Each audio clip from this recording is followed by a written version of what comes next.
Now, there are new concerns over what could become a wider war in the Middle East after a major increase in fighting along the Israel-Lebanon border. Hundreds of tanks and troops are building up on the border. Authorities are slamming the move as an escalation of aggression. There are 6 U.S. warships in the eastern Mediterranean Sea, including the USS Wasp.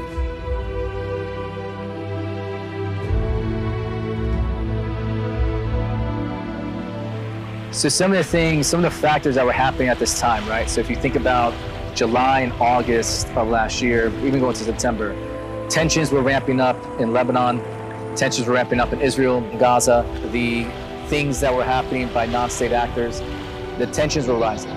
We were told to posture ourselves for crisis response in the case of non-combatant evacuation operations and humanitarian operations.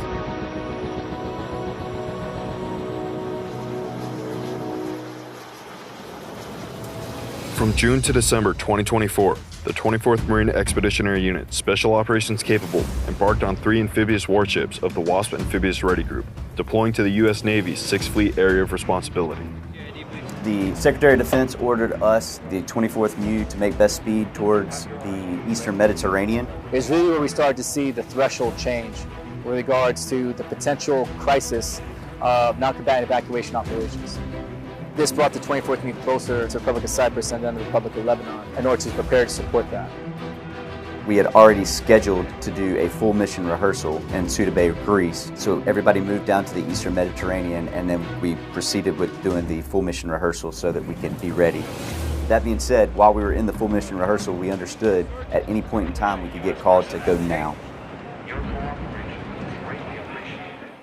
While remaining in the vicinity of potential crisis, the WASP-ARG-24 MEU-SOC integrated and trained with allied and partner militaries and special operations forces. We were able to have key leaders and senior leaders from across allies and partners and even within the DoD understand the capabilities and the appropriate employment operations of the 24th MEU-SOC. There are things that we were able to bring to the table that would further the Joint Force Commander's decision-making cycle and also make a more flexible and responsive force in a very dynamic environment. We had a Maritime Special Purpose Force out of 2nd Reconnaissance Battalion. What they were able to do for us as a MEU was be the Special Operations Force linkage to a lot of these countries. MSPF's training enabled a lot of future training opportunities for us, as well as base access, and the desire of those countries, the demand increased. The groundwork that we laid in those countries in EUCOM, specifically in Greece, Crete, and the Republic of Cyprus, future MEU rotations now have a framework to build on.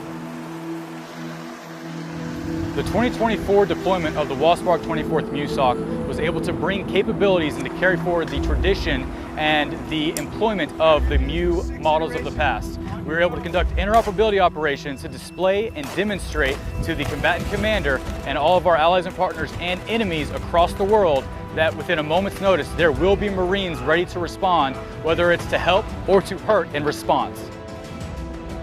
I was standing on the beach in Beirut and talking to the general and explaining to him, "General, there's Marines just over the horizon." He said, "What do you mean?" I said, "Sir, if you want Marines here, in 24 hours there would be Marines here, and likely a lot quicker than that." I could tell it took him aback to understand that that combat power was just over the horizon. With a forward-deployed amphibious force, the Marine Corps ensures that U.S. interests remain protected anytime and anywhere.